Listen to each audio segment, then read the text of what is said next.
everybody and welcome back to my channel. My name is Gita Marie and I am leaving for Copenhagen in half an hour. I'm going on a very short trip, but I have a very cool agenda. So I thought I wanted to take you guys with me. I am just staying there for one night. So I wanted to take the opportunity to not make a sit down talk about something video, but sort of more take you with me while I do my job. I'm going to give an opening speech at an innovation festival today. And then there will also be a panel discussion with a sustainability manager from H&M. And I'm excited to see how that plays out. So that is the main agenda of the day. This is me and my company's first outing in 2025. I think it's going to be pretty interesting. Let's do this. Packing light as ever for a 24-hour stay. So we just need my keys real quick. These are not keys. This is a walnut. Why is there a walnut in my bag? It's probably meant to be there. Okay. I love this keychain to bits. I found this keychain in a thrift store and just look at him. I have stuffed my lunch into this tiny handbag because I just want to eat the food in my fridge rather than buy something. And you know, we did recently discard of the last few suffering pieces of beeswax and soy wax paper. So I'm using disposable baking sheets to wrap my lunch in. What has the world come to? What have I come to?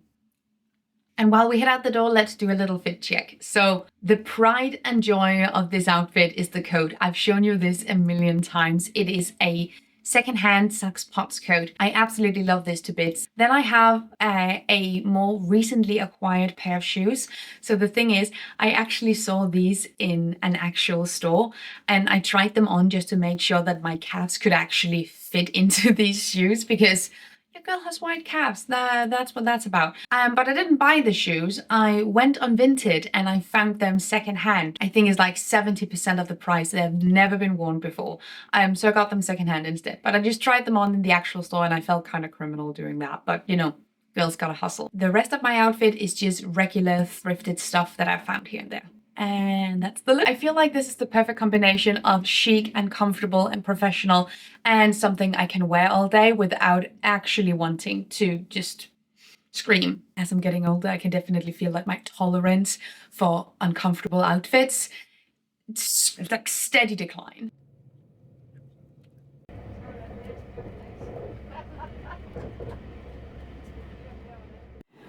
Okay, throwing my stuff in here because we actually need to get going. I'll have to be mic'd up in half an hour, so we have to go.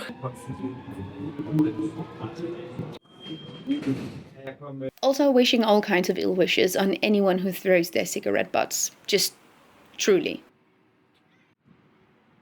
And then I arrived at the venue where I of course needed to reattach my clip-on earrings before going on stage. There was a great turnout, although I didn't film much of it, so sorry about that. I got busy chatting. But overall the vibe was really great and I just crossed my fingers that my presentation would land with this crowd. So I just met up with Søren. We're having a cocktail. Queen shit right there by the fire. Have a wine. You have your espresso martini. And now it's officially off. There is the most gorgeous building just right outside my window. Look at those details. Sometimes I am consumed by sadness that we don't make buildings like this anymore. So yesterday was fun. I would love to go over what actually happened and what you guys saw just a smidge of. So overall, it was a festival event forum for young entrepreneurs, for young people trying to get into the world of business. And I was asked to deliver sort of the opening speech, the opening monologue. So I talked about my own work and how I got into zero waste and sort of my background working a little bit with fashion.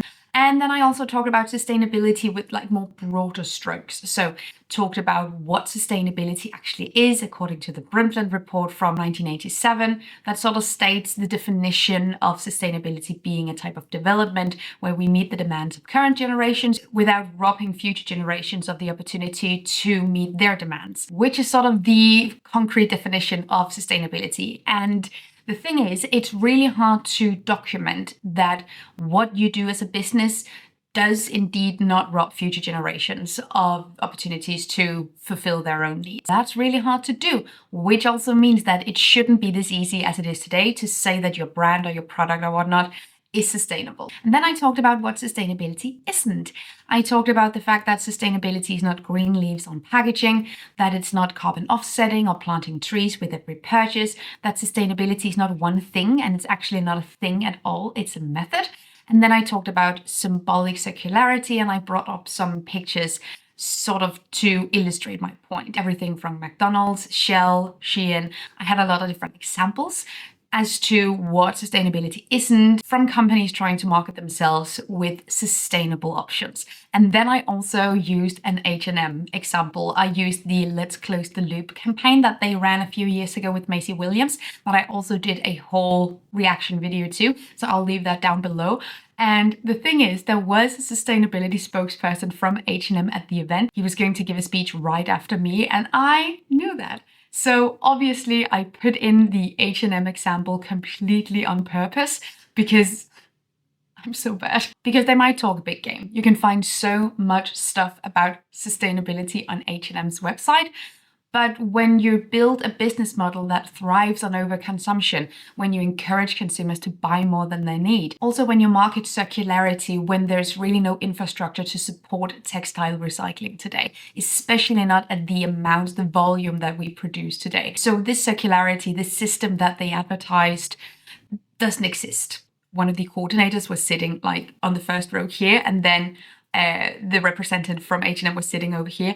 And when the H&M picture came up in my presentation, I could see she looked shocked. She looked at him, she looked at me, she kept her hand in front of her mouth and she was so tense. I felt really, really bad about that. And when I sat back down, she said, "Did you know that that was an H&M?"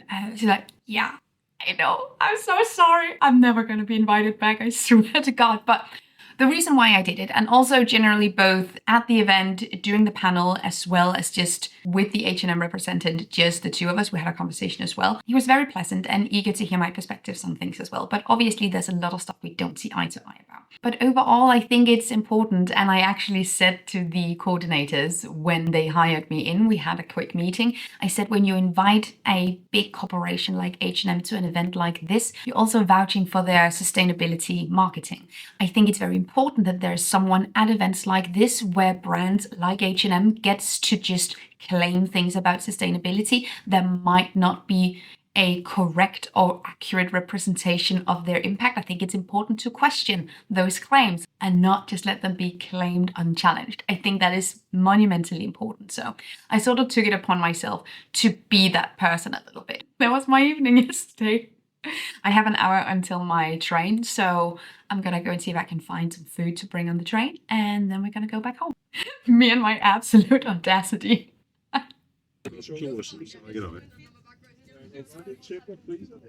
It's a new day, it's a new agenda, and I've been filming some reels and some short format content.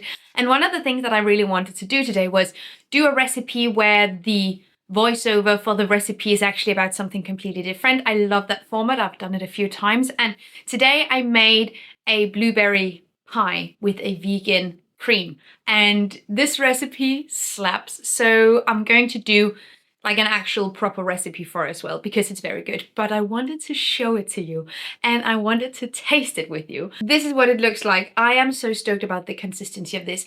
This has existed with the cream on it like this for at least 20 minutes. There are even small peaks still. I am so stoked because usually what happens when you make creams, especially so with vegan whipped cream, is that it melts or like just falls flat, deflates really quickly. And I somehow managed to get it right. So I'll be posting the recipe for this two-step cream. Two-step cream sounds like a website I don't want to visit. Oh my goodness. So I think we're just gonna taste it.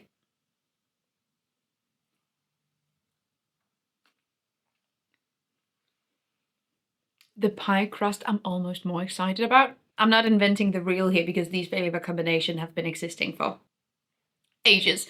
But I made this and I'm really proud about that. And sometimes when I celebrate these like victories, I have people either say to me or comment, "Didn't you write a gourmet cookbook?" Like, yeah, but I still struggle with some things and some recipes sometimes, and I'm still really stoked when something turns out beautifully. So even if you already have a cookbook, that does not give you infinite skills. I am still very excited about this, and I'm gonna eat the rest of this now.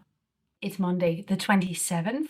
I'm back in Copenhagen and I'm going to stay here until Thursday. So I have a few things on my agenda and I'm very much indeed looking forward to taking you guys with me because tomorrow we have a whole day on set. But it's also Fashion Week in Copenhagen, which means that I have to comment on that as well. Not that I have to, I just really enjoy criticizing the most sustainable fashion week in the world. I'm going to meet up with a French media team who's doing a feature about the most sustainable fashion week in the world. They saw my video about Copenhagen Fashion Week that I did, I think, 2 years ago, because Copenhagen Fashion Week has sustainability requirements that do not resemble sustainability whatsoever, nor do they resemble requirements. I was also invited to actual Fashion Week events.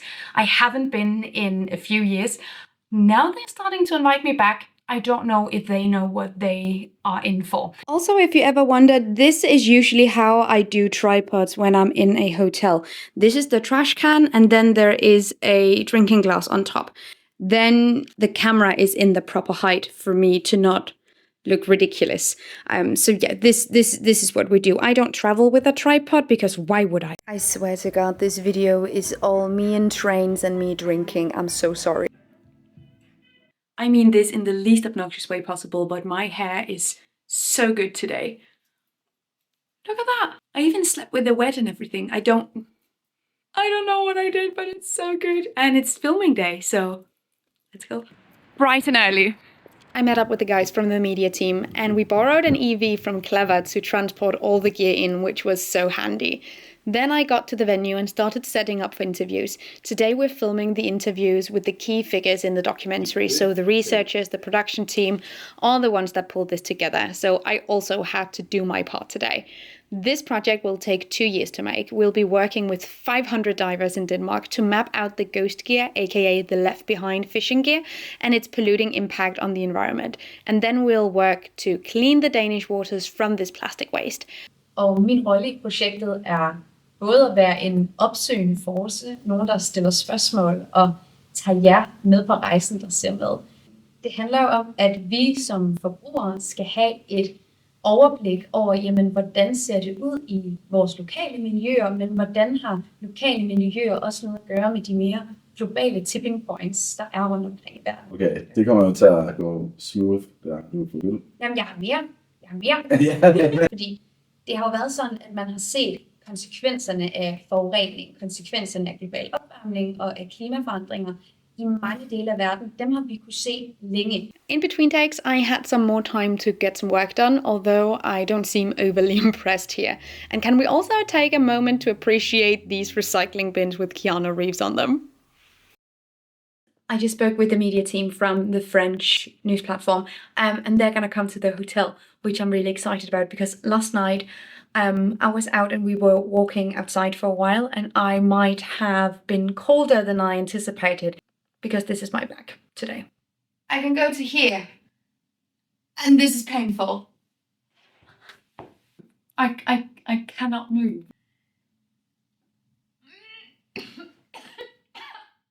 That's the cough. What is happening? So they're gonna come to me and we're gonna work this out.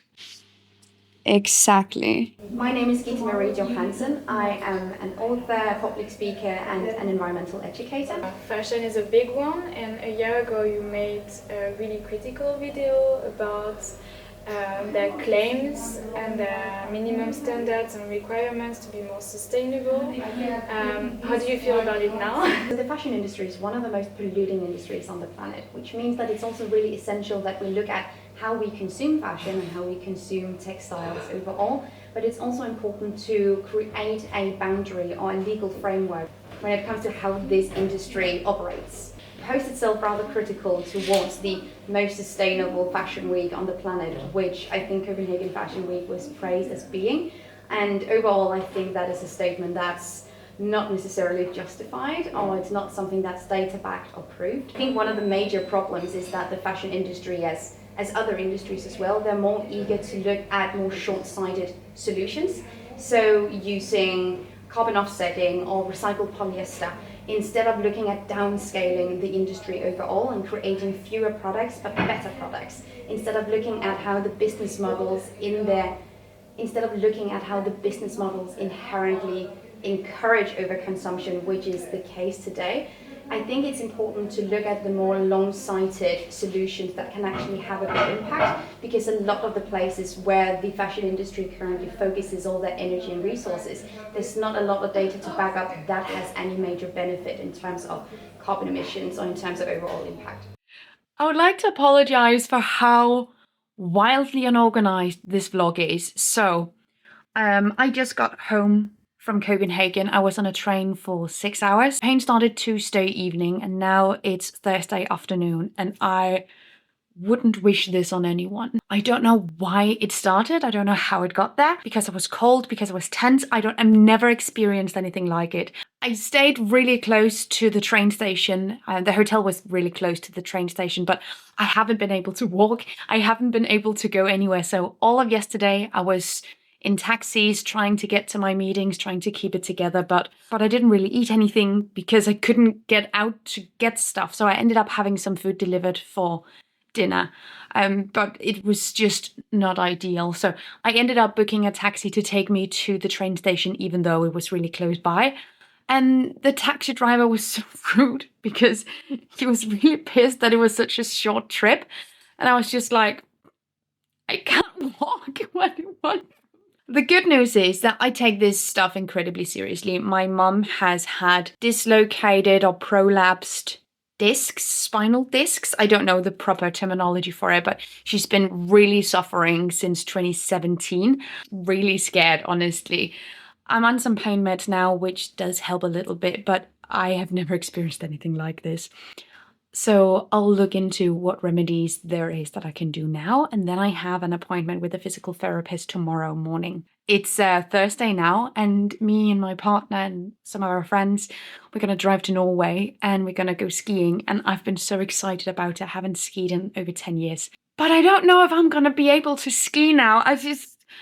Oh my God, what a first world problem. No, please do not listen to me. No, that was tone deaf and fucked up. But this kind of pain, I've slept like 2 hours in 2 days. That's great.